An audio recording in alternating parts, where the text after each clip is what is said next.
Ladies and gentlemen, I don't like how I sound while recording, and I have the exact same setup as every ASMR channel on YouTube, but I'm in too deep. I commit to this. I can't make a PowerPoint. So, folks, welcome to Dorian Grays Power Hour.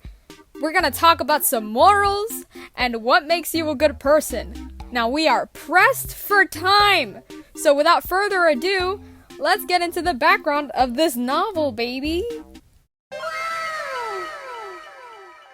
The Picture of Dorian Gray was written by Oscar Wilde and published in 1890. This period is known as the Victorian period, and more specifically, this novel is part of the aestheticism and decadence movement, which is defined by the experimentation of morals, which is super fitting considering the main subjects of the book. Now, if we can shift our focus to the man, the myth, the legend, our very own king of garbage rat boys, Oscar Wilde. The Picture of Dorian Gray is Oscar Wilde's only novel since he's better known for his poetry and plays. An important funny little fact to remember about Mr. Wilde is that although he was married to Constance Lloyd, his wife, he did have multiple affairs with men, but most notably, Lord Alfred Douglas. Eventually, Wilde was accused of being a homosexual and arrested for gross indecency. Due to the, homoerotic nature of the first copy, Wilde's publisher redacted some of the elements of the novel to make it more moral, which is to say less gay. Analysis segue, let's go into the, summary, frick, shoot. Wait!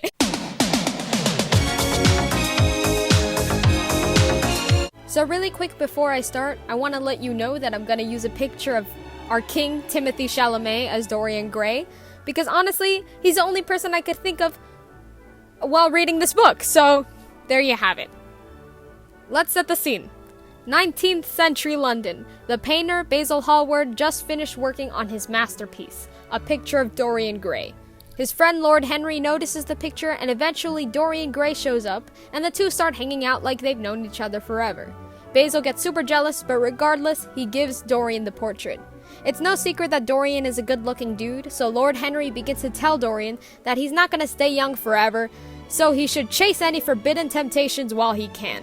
A month later, Dorian and Lord Henry are hanging out, and Dorian tells him about Sybil Vane, an actress he met at the theater.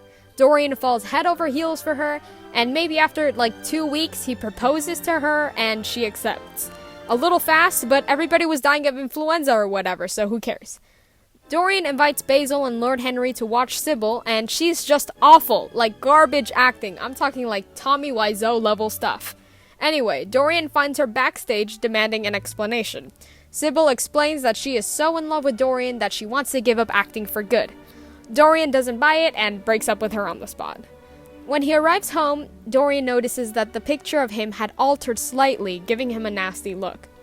The next day, Lord Henry shows up to tell him that Sybil pulled a Hannah Baker and offed herself. After hearing the news, Dorian locks up the painting in a separate room and devotes himself to a life of, gross sensuality, as my copy puts it. Fast forward a few years and Dorian looks as young as ever. However, people are starting to spread rumors about his scandals. Basil visits Dorian to confront him about the gossip. Dorian invites Basil into his home and shows him the portrait, now disgustingly disfigured. Dorian gets so frustrated at his ruined image that he pulls a Caesar and stabs Basil several times until he's donezo. After these events, Dorian decides to give up his life of sin. He goes to tell this to Lord Henry, and Lord Henry says, I smell cat, and leaves. Dorian thinks that now that he's trying to be a better person, that the portrait will be restored. But when he goes to check it out, it's so gross and nasty, like nasty. So Dorian attempts to destroy it.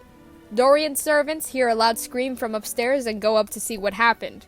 When they enter the room, all they find is a gross, nasty corpse on the floor and the picture of Dorian Gray completely restored. The only way that the servants are able to recognize Dorian's body on the floor is by looking at the rings he was wearing. And that's the end of The Picture of Dorian Gray. It's a spicy ending. The ending of the novel actually reminded me a lot of the ending in Story of an Hour, but that just might be me. But let's head over to the analysis, baby! Heck yeah!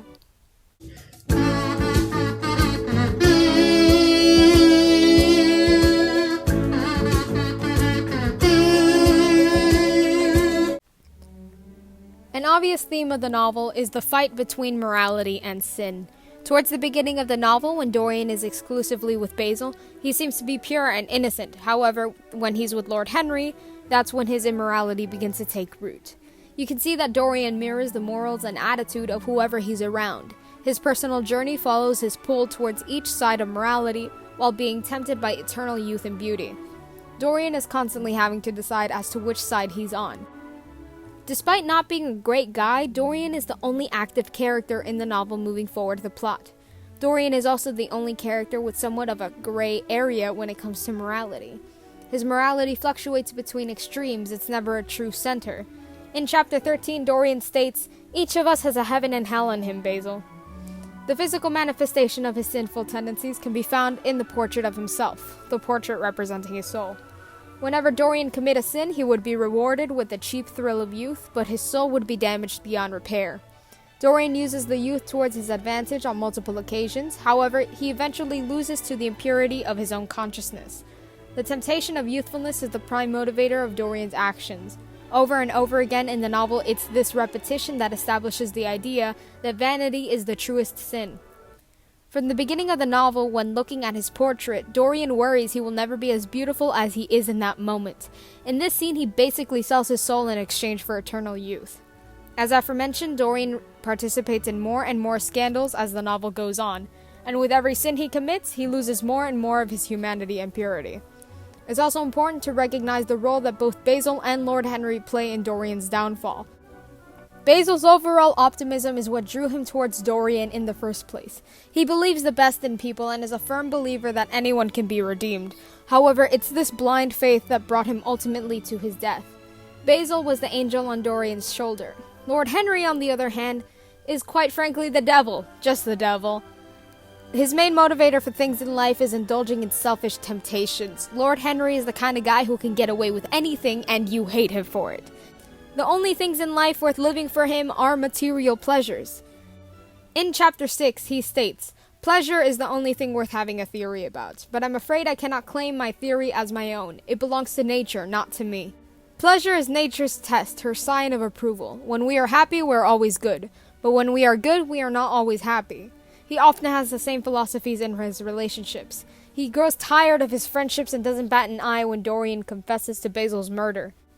It's these constantly warring ideals and thought of temptation that leads Dorian through a life of sin.